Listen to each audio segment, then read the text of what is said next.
Welcome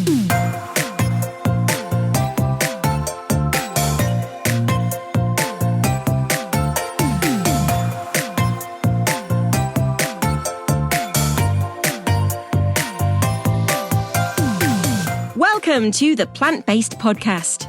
Did you know that plants are truly amazing? Not only can you grow them and eat them, you can also wear them, drink them, nourish your skin with them, and so much more. Let Ellen and Michael inspire you to love plants as much as they do, as they chat with the movers and shakers in this wonderful plant-based world. So, let's dig in. Enjoy all of the pleasure and none of the hangover when you enjoy Three Spirit Drinks. Sponsors of this episode, the trio of plant-based non-alcoholic spirits are full of botanical delights for a true taste sensation. With ingredients from ginger to hibiscus and rosewater to agave nectar, the tantalizingly tasty Three Spirit Drinks will help you get the party started. I am obsessed with the Livener for the vibrant aromatics and the euphoric feels. Find out more at threespiritdrinks.com. Three Spirits is not recommended for anyone pregnant or breastfeeding. Children and anyone on medication should consult their doctor before consuming. The Livener includes natural caffeine from the Guayusa plant, and when drinking nightcap, we recommend not operating heavy machinery directly after drinking.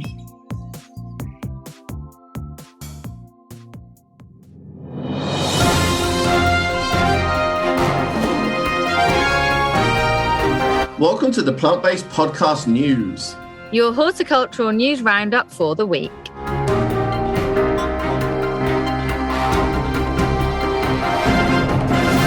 The GEMA Awards have been announced, and by the time you hear this, also the GMG Awards. Good luck to me. Richard Jackson's Garden managed to scoop 2 of the GEMA Awards for his new brand, Plantsmith. And the big award of the night, the GEMA Sword of Excellence, was awarded to the team at Elho for its Green Basics Veggie Wall. Good luck, Michael, and well done, Richard Jackson. Scientists around the world are now working to understand the internal processes of plants that drive photosynthesis. Imagine being able to grow plants that could absorb even more CO2 from the Earth's atmosphere and help solve the world's climate problems. A group of proteins in plant cells plays a vastly more important role in regulation of photosynthesis than once thought, according to new research.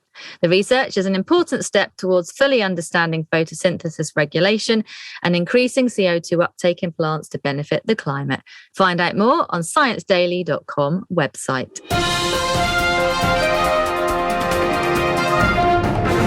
The UK has officially recognised octopuses and crabs as sentient beings, finally catching up to the well-established science on these intelligent animals.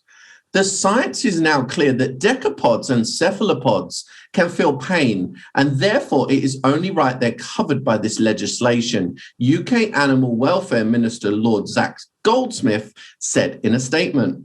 This is very good news. Oregon State University research has uncovered the first fossil evidence of a rare botanical condition known as precocious germination, in which seeds sprout before leaving the fruit. In a paper published in Historical Biology, George Poinar Jr. of the Oregon State College of Science describes a pine cone approximately 40 million years old, encased in Baltic amber, from which several embryonic stems are emerging. Check it out on Physics.org website.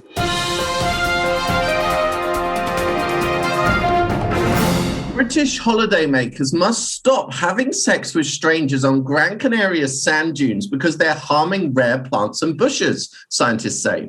Researchers have found people travelling to have illicit sex on the dunes is having a negative impact on the ecology of the 1,000-acre area on the Canary Island. These dunes are considered one of the greatest national treasures in the country and ecologically very sensitive.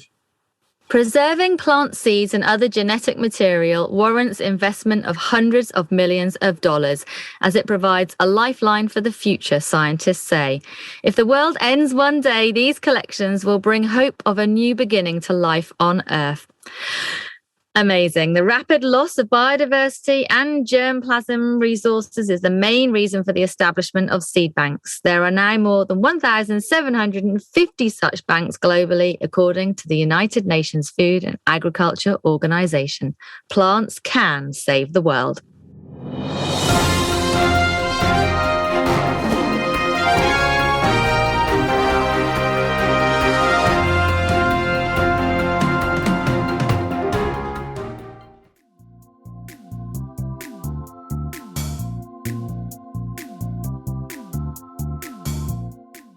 Hurrah! I was trying not to laugh too much at the sex on the beach because as a young teenager, I may have been there. Please include this. Yeah, but the gays have got that monopoly. Yeah. Oh, Ellen Mary. I've just realised today, I don't know if it's the effects of half a mug of rosé, or the fact that I've just had the realisation that it's bloody hard to be a newsreader, isn't it?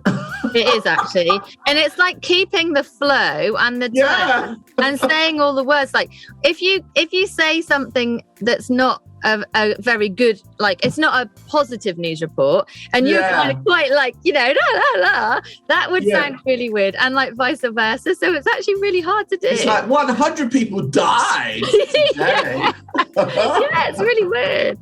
Oh my God, yeah. But can you imagine just given this half a mug of rosé, because I'm attending the same award ceremony as you tonight, Ellen Mary, and I thought having my rosé in a mug makes it look less conspicuous. But having this inside, can you imagine doing the news drunk? Well, actually, yeah, that would be great fun. But it would be so difficult, wouldn't it? Because I think doing any presenting drunk must be difficult. You've got to just keep very aware of what's going on. Definitely. Mind your words. Ellen Mary. Mind your words and not laugh in the wrong places, that's for sure. And when you got your mug of wine, I saw you sip out of it before we started the news. I did think, what is that you were drinking? I was like, has he got a cocktail? That's what I thought. Do you know what? I would drink every drink out of a clear glass mug. They're my favourite receptacle for drinks. Right, nice. It's just kind of low-key funky, do you know what I mean? Yeah, it's funky. I like it. I'd like to also my outfit for tonight, Ellen Mary. It matches your outfit. Because you didn't know you had to dress up tonight, did you? Oh yeah, I'm ready. Like I've got my hair plaited, You're so that when I undo it, it will curl.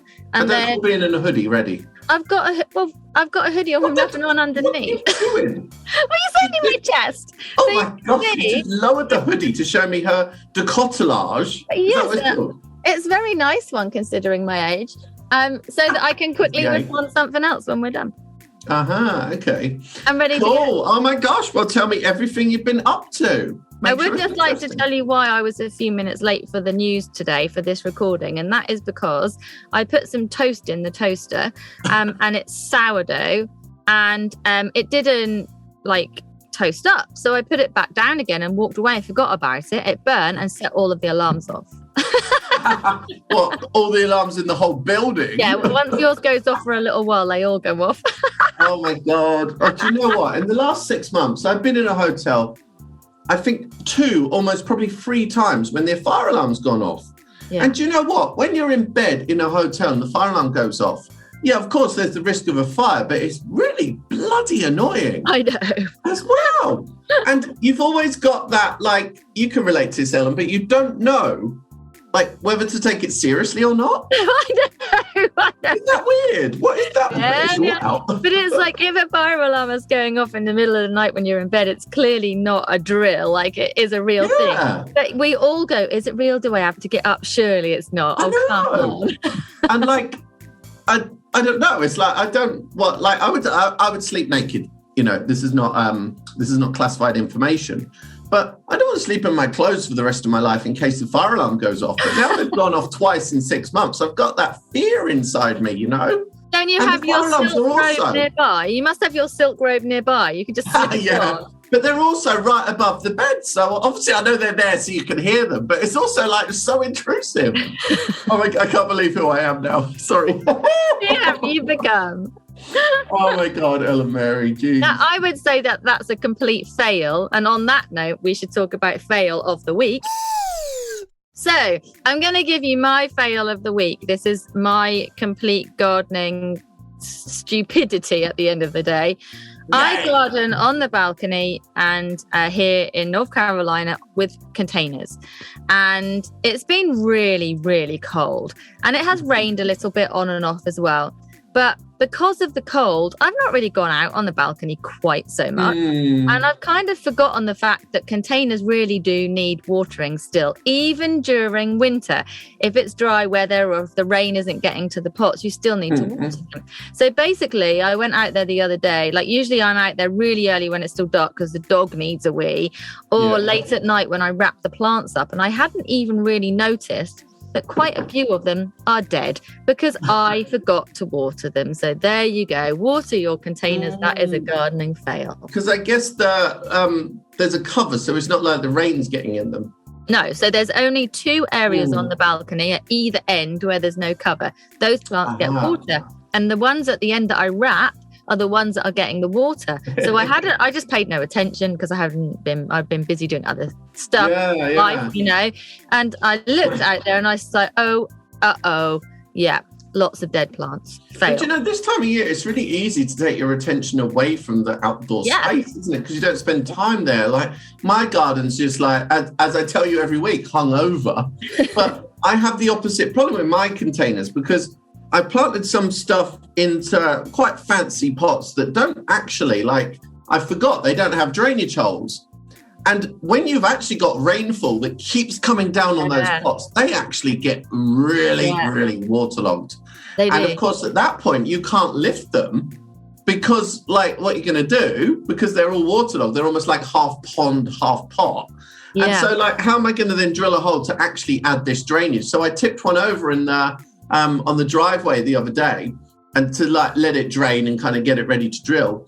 But oh my God, it's really sweet. But my other half, who is not horticulturally, you know, aware or keen, I think he picked it up because he thought it had fallen over. So now it's all clogged again. But oddly, Ellen Mary, that is not my fail of the week. Generally, right, houseplants, you know, when people, they often say to me like, you know, oh, it must take so much time to care for all your houseplants. And I always then reply, I'm like, nah, it's just like 20 minutes a week. And that's because I just do it so roughly. And like, they either get watered or they don't. And sometimes they really don't. And I thought like having a trailing maranta would really work, but it was really gappy. And it just had like 2 like sprigs coming off it. And then I was just pulling off like brown leaves the other day and I pulled off one of the sprigs. So it's like my trailing maranta is pretty much no more. But it's just one stem. And it was obviously loads of brown leaves because it had got a bit dry. It obviously got missed out on the weekly what's it. So yeah. Maranta are, I always find them pretty hard to look after, if I'm honest. What, they dry out a lot? Or I just find them difficult to get the moisture right, whether it's too much or little. Like they're a bit diva-ish, I think. So yeah, that's our fails of the week. I've got my in here in the office, I've got my kind of growing area. My desmodium, you know, the dancing plant, is not quite big enough to dance yet, but it's doing really well. And I've got some new ones coming up from seed. And I've got my insect-eating plants here, but they're going into like their winter dormancy. So this Venus flytrap is like, it's like completely dead. It's like, weird, isn't it? I think a lot of people think they've died and then they bin them at that point. I know. They will go to sleep and they should wake up next spring. I've got some on the balcony. They're still outside. I mean, they grow outside here in North Carolina anyway. Oh my gosh. So they're out there growing and they are still alive. They are now starting to crisp up and die off. But I'm just going to leave them there all winter and see what happens. Yeah, I'll leave you there all winter. Well, I am staying here all winter. So. I heard you were Brian dead. Brian, yeah, all the Brian. The new sensitive way of saying you're brain dead. Yeah, but you're just going to say it anyway. Yeah, Dean, it's been an intense couple of weeks. I think I might have said this on the podcast last time, but writing a book and all the other work for me is mainly writing. It has, I can't believe how much work I've had over the last few weeks. It has been so intense. I've got barely anything else done apart from sitting and writing. And my brain is now, you know, when you do lots of numbers. You get like a bit number numb. If you're not an accountant, that is.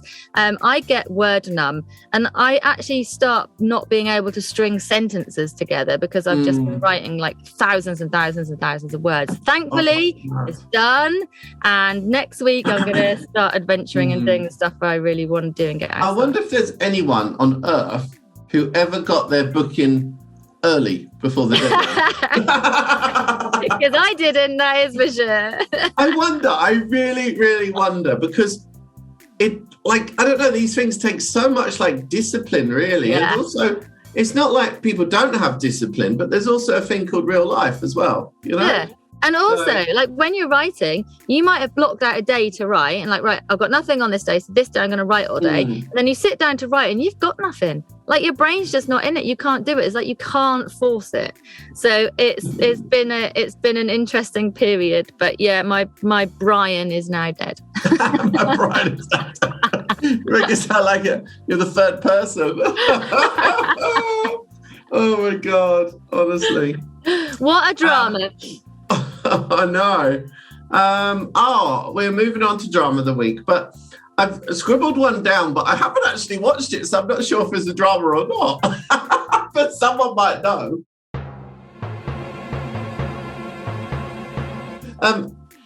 Filthy Garden SOS. I've heard there's a program called Filthy Garden SOS. I have not heard of that. I don't know what this is about, but it might be worth a watch. I saw some people complaining about it because I think the problem with these SOS shows is they always have to show an easy kind of shortcut route to stuff because, you know, in half an hour or an hour, you can't show all the, you know, ultra proper horticultural practices. It's just not possible. I think sometimes people don't realize how TV is put together and also digesting it, kind of that style of it as well. But yeah, I don't know really. But I'm sure after tonight, the awards, there'll be a lot of drama of the week. I can't wait for our next round. Oh, Ellen, like since I won last year, it's really given me a thirst for blood. Ooh. I really want to win again. And if I don't win, I'm going to be bereft. Okay, let's just talk about this first of all. So last year you won Social Media Influencer of the Year. Yeah, and it didn't go to my head. Not at all. I mean, not at all. We haven't seen many more naked shots of you online, have we? So you won that last year, so you'll be handing that over to whoever is in that category for this year. That's exciting. Yeah, like an Olympic torch. Yeah, it'd be like handing over the flame. Well, that's nice. I hope it don't set fire to my verbena. I think that's really nice. So what's the other category you're up for? Broadcast of the Year, sensory plants on Steph's packed lunch. And of course, it's funny. I've been to see Ruth today. You know Ruth at Kiln Farm? Yeah. She's so sweet. Lovely. And we were just like chatting, kind of AKA gas bagging. Gas bagging? Is that? No, that's not the right word. Is it gas bagging? Gas bag? Yeah, gas bagging. Sorry. You were real gas bagging? No, I don't think that's what I want to say, gas bag. What does it even mean? I don't know. I don't think that's the right phrase. Gas bag. Gas bag. I'm going to Anyway. What were we talking about? Oh my God, I can't believe this. Ruth at Kiln Farm and Garden Media Guild Awards. Right. She said that. She talked about what she was going to wear. She made me an instant coffee. Let me try and put myself in that position. So I drank the instant coffee. I was recoiling inside. Also, I worked out which one's her husband because I didn't know if it was her husband or her brother-in-law.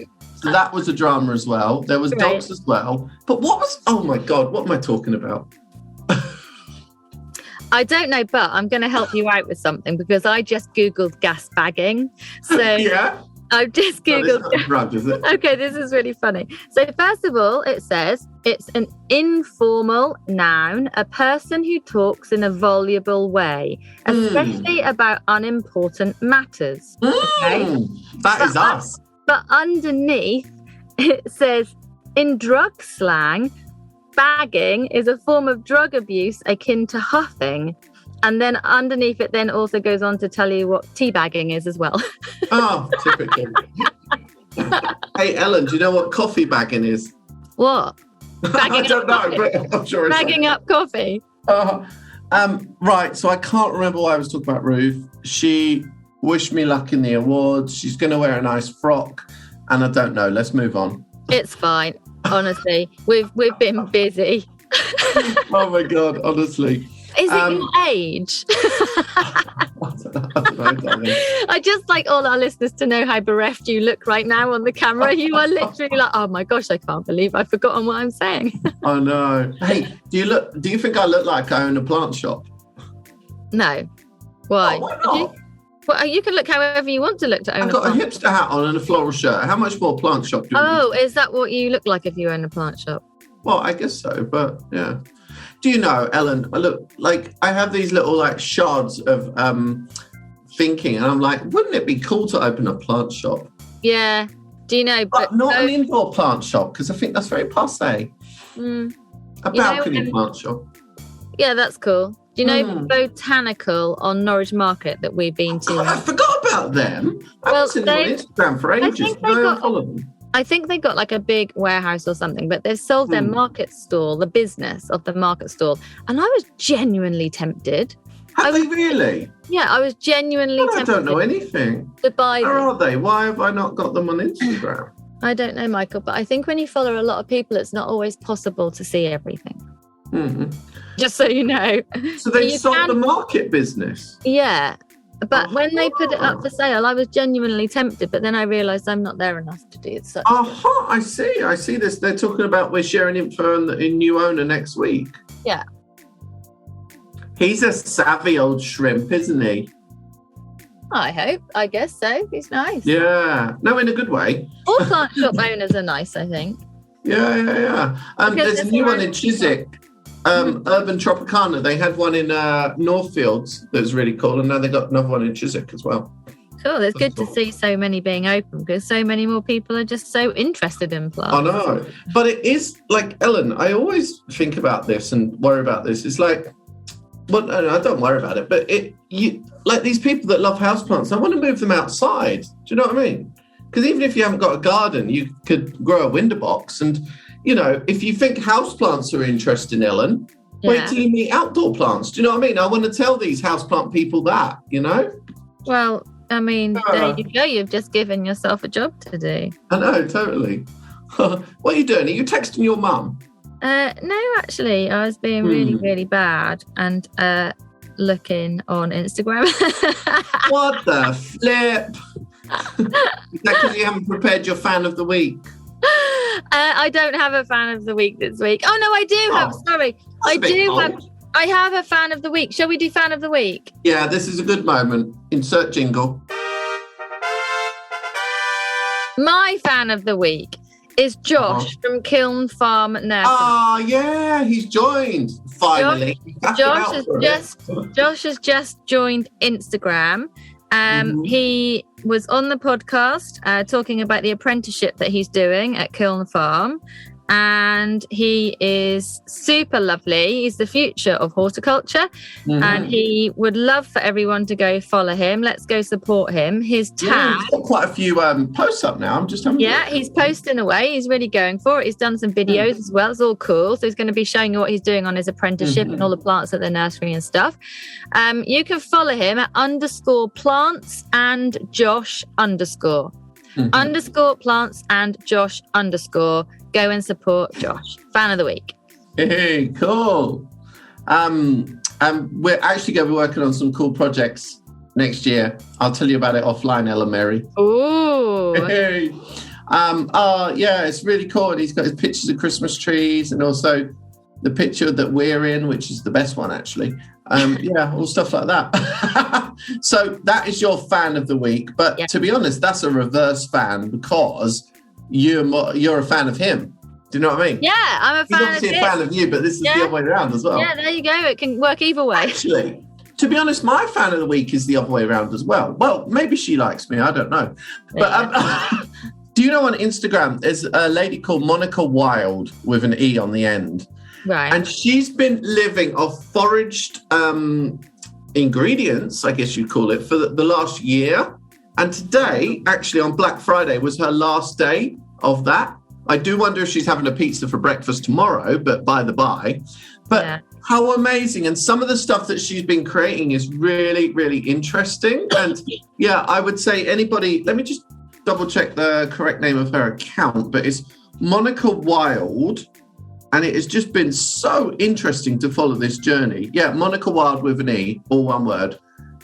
And there's a picture of her eating a rose. And she's doing all cool stuff with mushrooms, cold wild trout. So it's obviously just fish from the wild as well. Yeah, it's really, really interesting. I'd really recommend that. What's that? Oh, brambles, blackberry brambles. Yeah, have a follow because it's really interesting. And Very obviously cool. mushrooms are a big part of that as well. Have you found any mushrooms there, Melon? Yeah, I found a few. I'd done a post a week or so ago about some really cool ones. And I don't know, I'm really bad at IDing any kind. Yeah, I don't even try, babe. I do try, but two things are I'm really scared because I daren't forage on my own in case I get the wrong stuff. And secondly, I'm really bad at remembering names of anything that can be plants, fungi, people, dogs, anything. I'm so bad. So, I found this really cool bright pink fungi on some dead branches. Cool. I took a picture and posted it, and my friend Alison, who lives in North Carolina, said that is a really good spot. She said that's a really cool fungi to find. But yeah, I think she said what it was, but I can't remember now. I have to have a look. See, it's coral pink, Phlebia incarnata. When it comes to fungi, I'm not interested in the name. I just want to see the picture. Show me. I'm going to show you the picture. Are you ready? Look how cool that is. It's pink. It's like someone's eating it and spat it out. It does look like that, doesn't it? Isn't it really cool? But I found some really cool ones, like some puffballs, and there was just some really cool. There's I don't see like a range of mushrooms necessarily. I never see any of the exciting ones, but I have seen some fair crops of like some mangled looking ones, which look cute enough, you know. Oh, fairies live there.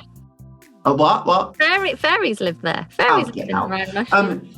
There's a guy on Instagram. I really can't remember his account offhand, but he does the real macro, like extreme close-ups of the I've seen that. Oh my god, that is amazing! It's really is absolutely incredible. Yeah, that's when you really realize how much life is out there. You know, the layers of it and stuff. It's just aside from caring about which ones you can eat, it's like oh my god. And without them, there wouldn't be life on Earth. That's what people don't realise. I mean, there's literally millions, if not billions, I don't know, of different, under the soil, in the air.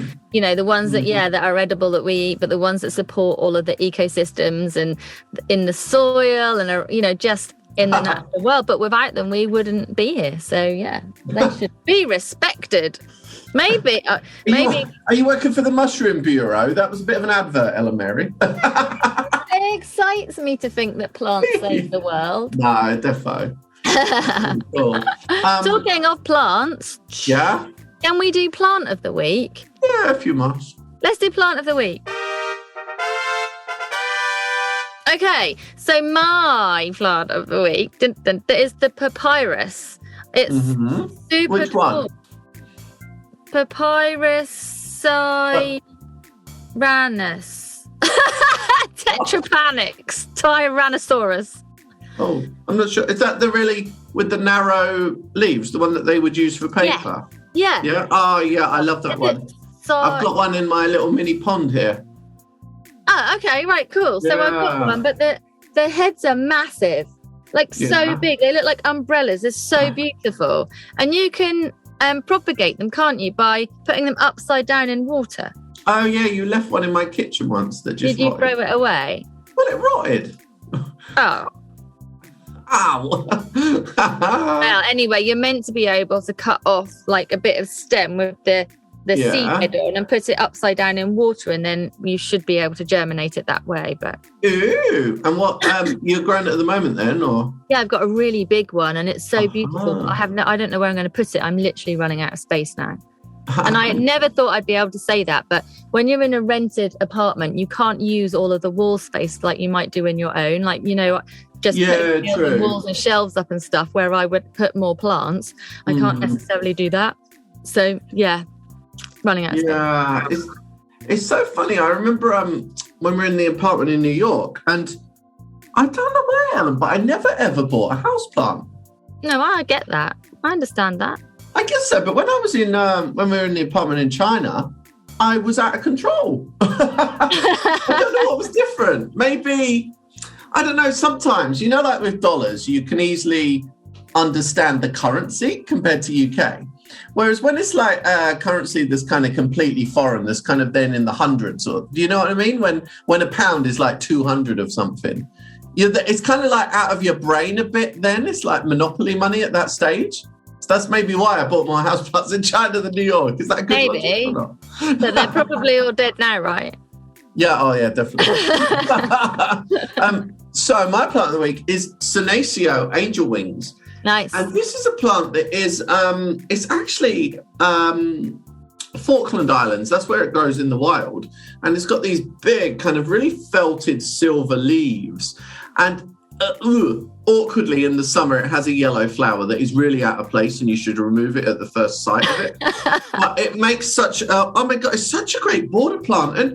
And it is really spread amazingly in my front garden. And it is like, I could only liken it to a begonia, how vigorous it has grown and the type of coverage it gives you on the ground.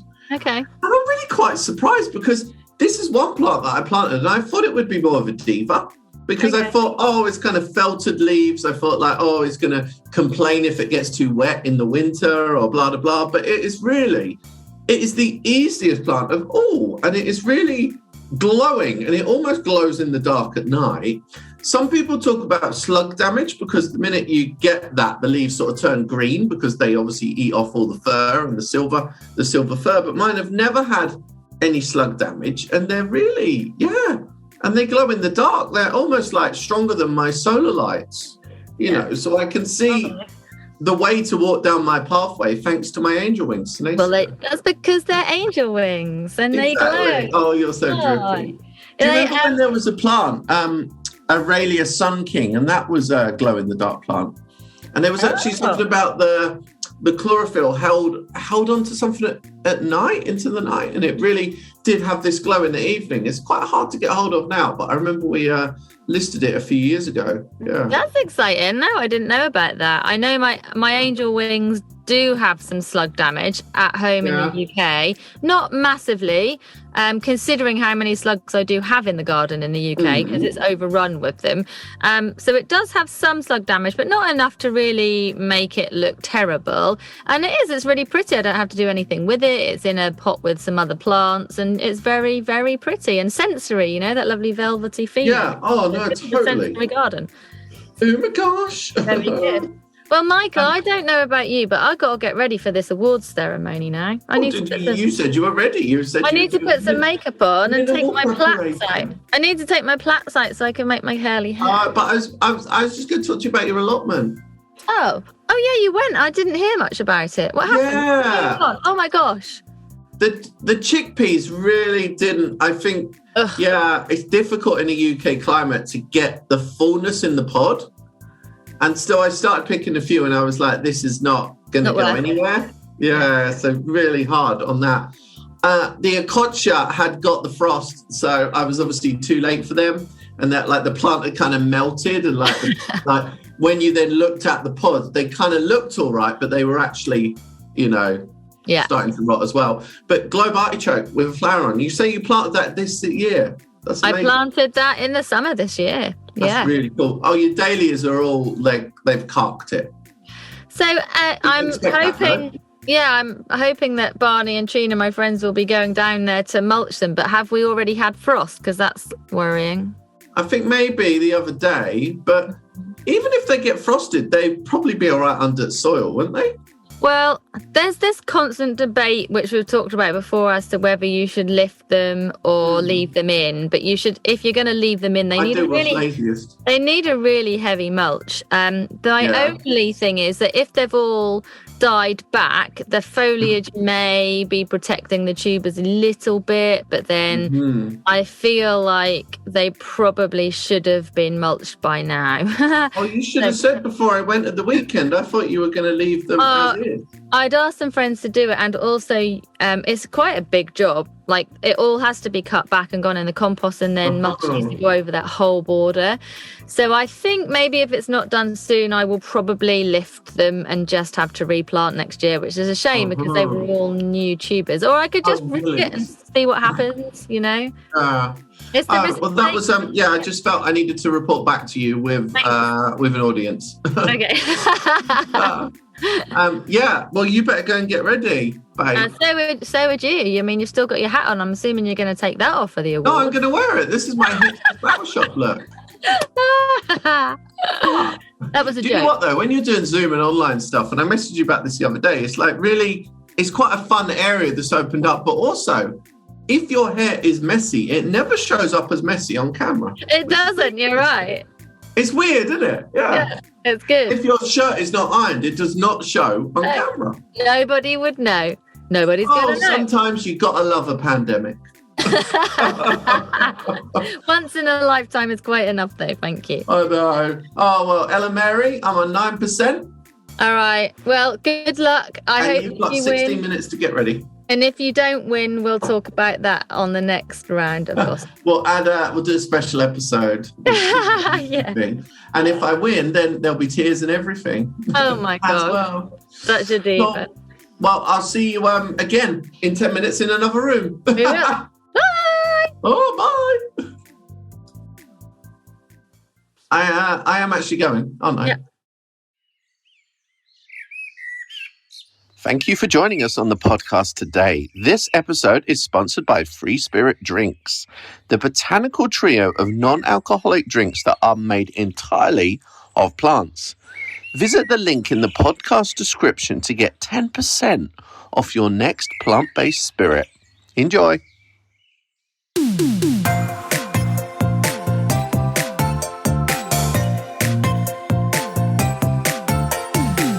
The music for the Plant-Based podcast is part of the song Grow by Mikey James, and our editor is Gareth Patch of Semi Echo.